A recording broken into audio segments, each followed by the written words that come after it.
इधर देखिए भाभी। जैसा मैंने कहा 2 तारीख आप रिजल्ट देखिएगा, जिन निकलेगा ईवीएम से और धनंजय कुमार फुटोस का जीत होगा।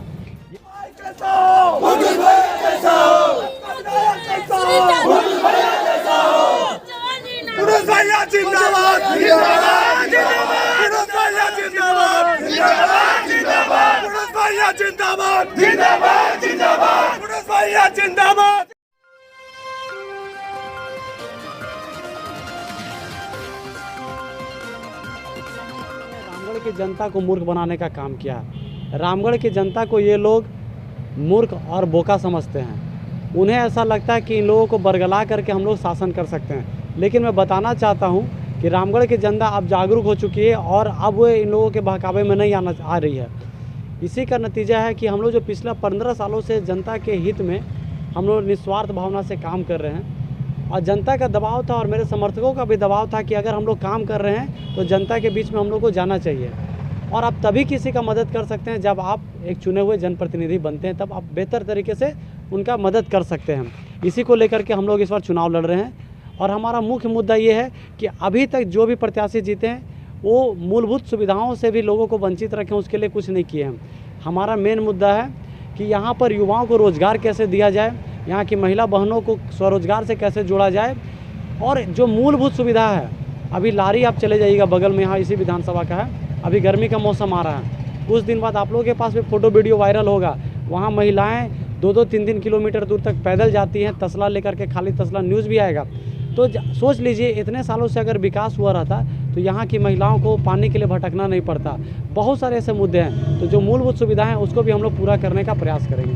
फुटोस, आप अन्यों से बेहतर कैसे हैं और रामगढ़ की जनता आपको ही वोट क्यों दे?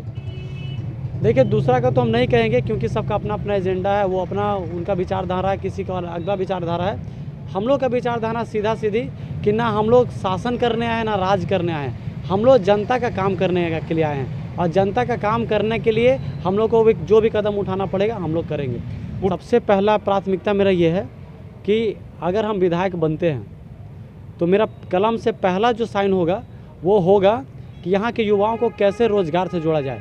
रोज़गार में सिर्फ सरकारी नौकरी नहीं होता है, उसको बहुत सारी ऐसी तरीके हैं कि गैर सरकारी संस्थान से भी जोड़ करके, या उन लोगों को कुछ ऐसा मुहैया करा दिया जाए कि वो स्वरोजगार से जुड़ करके भी अपने आप को आर्थिक रूप से मजबूत कर सकते हैं। तो उनको हम लोग कैसे रोज़गार से जोड़ेंगे, कैसे स्वयं अपने पैरों पर खड़ा करने के लिए उनको मजबूत करेंगे या उनका मदद करेंगे, उस पर हमारा फोकस रहेगा। फुटोस एक बड़े राजनीतिक दल के राजनीतिक कार्यकर्ता थे, और अचानक ऐसा क्या मोहभंग हुआ कि अचानक फुटोस को यहाँ नामांकन दाखिल करना पड़ा और गठबंधन धर्म का पालन नहीं कर पाए? देखिए, सबसे बड़ी बात है कि भारतीय जनता पार्टी के जो कार्यकर्ता होते हैं, जो सच्चे दिल से भारतीय जनता पार्टी के कार्यकर्ता हैं, वो अपना पैसा खर्च करके, अपना खून जला करके, अपना समय बर्बाद करके संगठन का काम करते हैं और संगठन को मजबूत करने के लिए मेहनत करते हैं। और अंततः मेहनत करने के बाद इतना निस्वार्थ भावना से ऊपर से एक फ़ोन आ जाता है कि गठबंधन हो गया और आज इसको नहीं उसको समर्थन कीजिए। तो ऐसे में आपको मैं बताना चाहता हूं कि अभी भाजपा के जो समर्पित कार्यकर्ता हैं उसके अंदर में एक बहुत बड़ा रोष है, ज्वालामुखी फट रहा है, और एक विद्रोही रूप में लोग अभी तैयार हो रहे हैं, जिनका पूरा समर्थन हमको है। अभी भारतीय जनता पार्टी के जितने भी समर्पित कार्यकर्ता हैं वो सामने नहीं, कि कोई बड़ा नेता नहीं होता है या कोई बाहुबली नेता नहीं होता है, सबसे बड़ा होता है जनता। जनता जिसको चाहेगी उसको एकदम ऊपर बैठाएगी, जिसको चाहेगी उसको नीचे में गिरा देगी।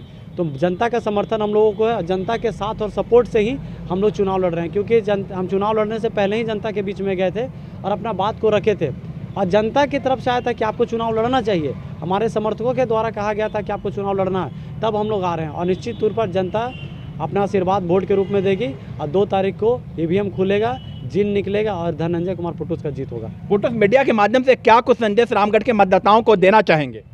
मतदाताओं को यही संदेश देना चाहेंगे कि इस बार आप सभी जागरूक हो गए हैं। 4G का ज़माना, 5G का ज़माना आ गया, हर युवा के हाथ में मोबाइल है और हर कोई जानता है कौन नेता कैसा है। तो इस बार दारू मुर्गा या इमोशनल अत्याचार में नहीं पड़ना है। जो सही कैंडिडेट है, मैं ये नहीं कहूँगा कि हमको ही वोट दीजिए, जो सही कैंडिडेट है, जो आपको लगता है कि ये हमारे रामगढ़ का विकास करेगा, कुछ अच्छा करेगा युवाओं के लिए, महिला बहनों के लिए, उसको वोट जरूर करें। फुटोस, इस रामगढ़ के उपचुनाव को रिहर्सल के तौर पे लोग देख रहे हैं, क्योंकि अगले साल लोकसभा का भी चुनाव होना है, विधानसभा का भी चुनाव होना है, इस पर क्या कुछ फोटो कहना चाहेंगे? रिहर्सल का बात नहीं है, हम लोग हमेशा 365 दिन 24 घंटा हम लोग जनता का काम करते रहते, तो हम लोग का डेली रिहर्सल होते रहता है, तो इसलिए रिहर्सल नहीं कहा जाएगा, ये फाइनल मैच ही हम लोग मानते हैं। आजसू पार्टी भी यहाँ से रह चुकी है, कांग्रेस पार्टी भी रह चुकी है, और दोनों ने मूर्ख बनाया पब्लिक को, तो पब्लिक इस बार तीसरे विकल्प के रूप में हम लोगों को देख रही है और इसी का फ़ायदा हम लोगों को मिलेगा। और पूरा झाड़ करके आपको बताना चाहते हैं कि भाजपा के जो समर्पित कार्यकर्ता हैं वो तो हम लोगों को वोट दे ही रहे हैं। दूसरा कि आजसू और कांग्रेस में भी बहुत बड़ा तबका ऐसा है जो नाराज़ चल रहा है, वो भी मेरे संपर्क में है और वो भी सामने तो नहीं आएंगे लेकिन अंदर अंदर हम लोग को वोट करेंगे। 2 तारीख आप रिजल्ट देखिएगा, जिन निकलेगा ईवीएम से और धनंजय कुमार फुटोस का जीत होगा।